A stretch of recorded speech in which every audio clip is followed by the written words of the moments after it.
Всем здорово, загнал я шестерку в гараж, теперь она у нас стоит в тепле. Вот еще осталось много места, чтобы ходить.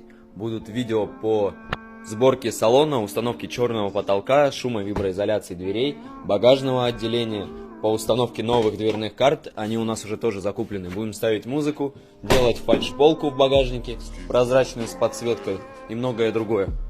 Сегодня постараюсь отснять видео по установке черного потолка и козырьков. Подписывайтесь, чтобы не пропустить.